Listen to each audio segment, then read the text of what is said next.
Talk APUSH. We have a new video today. It's the Bee's Knees by the Big Cheese himself, Mr. Linegar. Let's make history today as we jaw over Unit 2, Day 1. But first, let's do our daily punishment. Need an arc to save 2 of every animal? I know a guy, but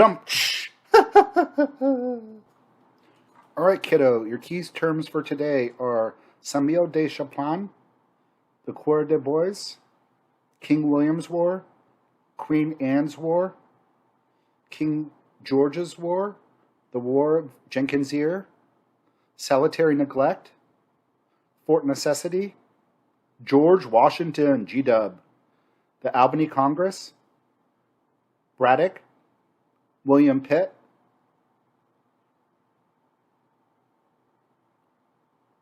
James Wolfe, the Battle of Plains of Abraham, the Treaty of Paris, 1763, Pontiac's Rebellion, the Proclamation of 1763, and there we go.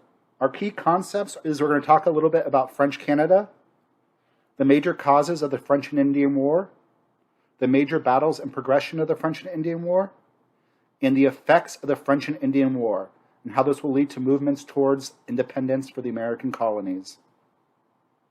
So let's first talk about France finding a foothold in Canada. In 1608, Quebec, which is in kind of central Canada, will be founded by the French explorer Samuel de Champlain. He is the father of New France. France will use Quebec as a mostly trading area. They will actually have pretty good relationships with the Native Americans. The French priests actually tried to learn the Native Americans' language. Some of the traders intermarried with the Native Americans, much more than the English, and they were mostly interested in trade. There's not going to be as many colonists coming in there. One of the big things they traded there is beaver fur. Beaver fur became very fashionable in the 1700s for hats and clothing and stuff like that. So you're going to have a lot of merchants trying to get beaver fur. The Jesuit Catholic priests will try to save the Indians. A lot of the merchants will intermarry with the Native Americans, like I said, and the French will take control over not only central Canada, but also the Ohio River Valley area and the Louisiana Purchase area.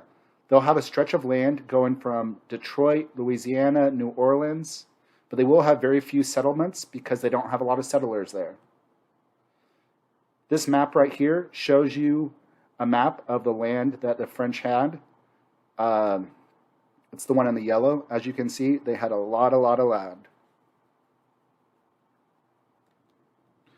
Let's talk about the Coeur de Bois. The Coeur de Bois were the French merchants. They were the runners of the woods. They were French fur trappers. They would trap the little beavers, known as voyageurs. They would establish trading posts throughout North America and trade with the Native Americans for beaver furs. Oh, they look so cute. Let's talk about some of the Precursor Wars that led to the French and Indian War. All these wars that we're going to talk to have a counterpart in Europe, and often they were happening concurrently with the European War between Britain and France. Like, for example, we're going to talk about the French and Indian War today. In Europe, that's called the 7 Years' War. The first one is King William's War. King William's War was caused because of a desire for fur trade. There was dispute between the British and French over who controlled some land. In Europe, it happened at the same time as the 9 Years' War between Louis XIV and King William. The British will win this war. Yeah. The next one is Queen Anne's War. The British will go against the French. Spain will be allied with the French. Britain will win. They'll gain control over a little part of northern Canada called Nova Scotia. This war was happening concurrently with the European War, the War of Spanish Succession. What's going to happen afterwards is Britain will win again. They will get Nova Scotia. A lot of the French settlers in Nova Scotia, the Acadians, will be loyal to the French. During the French and Indian War, the British will actually kick the settlers out of their land, and they'll move to parts like Louisiana, and a lot of their descendants are in Louisiana still. After the Queen Anne's War, it is going to lead to a period of salutary neglect where the British government is leading the colonies alone. You have the War of Jenkins' Ear and King George's War. These wars kind of happened at the same time. They kind of happen concurrently with each other. They are going to merge with the European War, the War of Austrian Succession. The War of Jenkins' Ear is a funny war. What happened was a Spanish ship took a British sailor and he cut his ear off. This became a matter of national pride for the British. They actually sent the sailor Jenkins to Parliament. His name was Jenkins, and he showed off his one ear. The British want to go to war to get revenge on the ear that had been destroyed and had offended British honor. This war is going to impact North America, both the War of Jenkins' Ear and King George's War. The British will win both wars. After this war, there's going to be less threats from France and Spain. Here's a map of King William's War. A lot of it is fought in the New England colonies. Queen Anne's War. This is where you see some of the dispute in Canada. The British will get this land right here called Newfoundland, also known as Nova Scotia. They're going to get some of that land. This is the Acadians. This also is land that they're going to get. This is Nova Scotia right here, actually. These people will eventually be kicked out and will move all the way over here. We have the War of Jenkins' Ear. Here's Jenkins going to Parliament. Women are fainting because they see him with his one ear. Oh, the horror, the horror. This guy's lost his ear. And King George's War. Let's talk about the big causes for the French and Indian War, 1756 to 1763. There's going to be rivalry over the Ohio River Valley. The Ohio River Valley is land that's west of the Appalachian Mountains. It makes up like Ohio, Indiana, a lot of those states. I'll show you a map of it in a second. The French were constructing chains of forts along the river in the Ohio River Valley. The British also claimed that land, and some colonial leaders, like George Washington, had already bought tracts of land there, so they didn't want the French to have it. A lot of Virginians had monetary investment in trying to claim the Ohio River Valley. Virginia claimed the whole land for themselves. Some of the major forts that were being constructed were Fort Daquan and Monogali along the Allegheny rivers. George Washington is going to be sent there to push out the French. He's going to attack a French fort. He's going to attack the French. After he attacks the French, he's going to build a Fort Necessity. So even though George Washington had the moment of surprise, he did attack the French. They got pushed out. But after he attacked them, he goes to Fort Necessity, and he's overwhelmed, and he has to surrender. So, some people would say attacking a people without a casus belli is terrorism. But the only thing worse than a terrorist is an incompetent terrorist. This is going to begin the French and Indian War in North America. It's going to be the most far-flung war out. It's going to eventually merge with the European War, the 7 Years' War. And it's going to really determine who has control over North America and India. Here's the Appalachian Mountains. A lot of the land right here is disputed territory, Ohio River Valley. You can't see all of it. But it's land east to Virginia, west of Virginia. During the war, some of the colonial leaders are going to want to keep the Iroquois loyal. They're worried that the Iroquois might join the French. They think that if they kind of unite together, if the 13 colonies unite together, the Iroquois will have a more likely chance of remaining loyal to the British. So they propose something called the Albany Plan of Union, or the Albany Congress. This is where Benjamin Franklin did the famous Join or Die cartoon, where you see the different colonies as a snake being cut up. The Albany Congress is not going to work out. The British government did not want the colonists to get too united. They were afraid, for good reason, of what that could lead to. But this is one of the first steps towards the colonists thinking of themselves as one group. The early war was not good for the British at first. They had no strategy. George Washington, the terrorist that we talked about earlier, was an aide to a British general, Braddock. He's going to be one of the scouts, and he's going to lead the British army into through the woods. He's going to lead them through the woods. They would think that Washington, as a native Virginian, he would know the land well. However, Washington will lead them to an area that was where the French and the Native Americans were hiding in the trees, and they're going to massacre the whole British army. Braddock will be killed. The British will try to invade Canada. That will fail. And Washington's advice to Braddock to go through the woods, to go through a very dense area that it's easy to hide, is going to lead to Braddock's army being destroyed. So far, G-Dub not doing too good. He's a young kid at this time. In Britain, there'll be a new prime minister, William Pitt.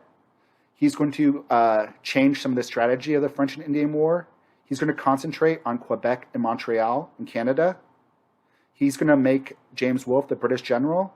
James Wolfe is going to fight against the French general, Marquis de Montcalm. In one of the big battles, the British are going to defeat the French in the battles of the Plains of Abraham. This is like defeating the major French army in Canada, and this really signifies the end of the war. So the British will eventually win after they were struggling at first. France will be thrown out of North America.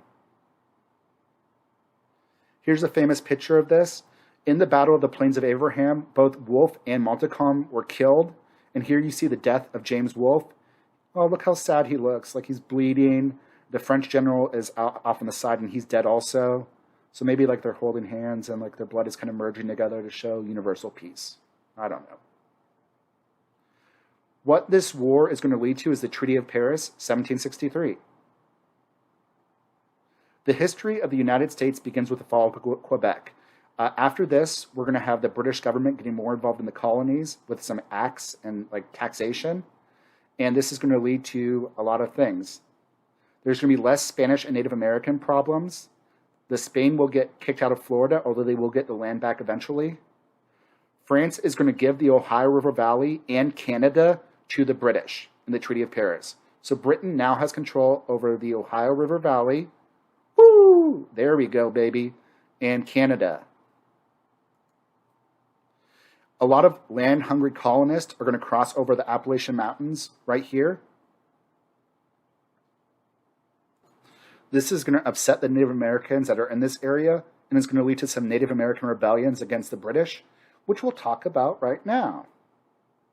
So, some of the Native Americans were not happy with the Virginia colonist and the colonist moving west of the Appalachian Mountains. There will be a Native American rebellion called Pontiac's Rebellion.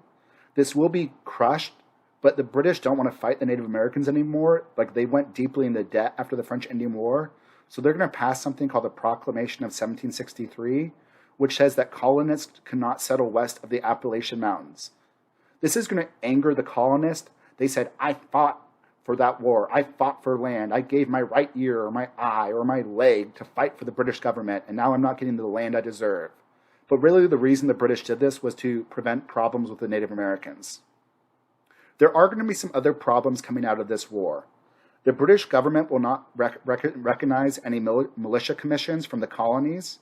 So George Washington was a very proud person, and even though he was trash in this war, his army rank, his officer rank will be not recognized by the British government. This is going to lead to a matter of pride and anger. Some of the American shippers, and especially New England, were still trading with the French and Spanish during the war, which is low-key treason.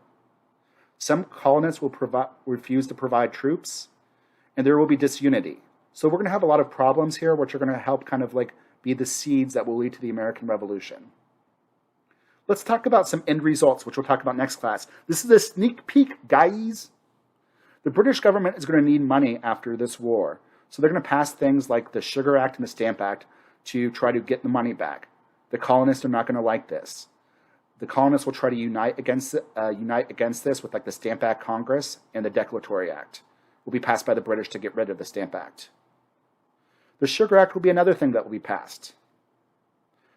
The British will then pass the Townshend Acts to try to get money from the colonies, which they thought was only fair.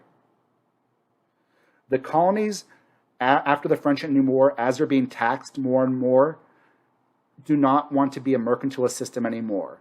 Remember, for most of this time period, the British did salutary neglect, where they basically left the colonies alone. So even though they had the Navigation Acts, even though they were supposed to follow things like the Molasses Act, they didn't really enforce it. The colonies were able to smuggle.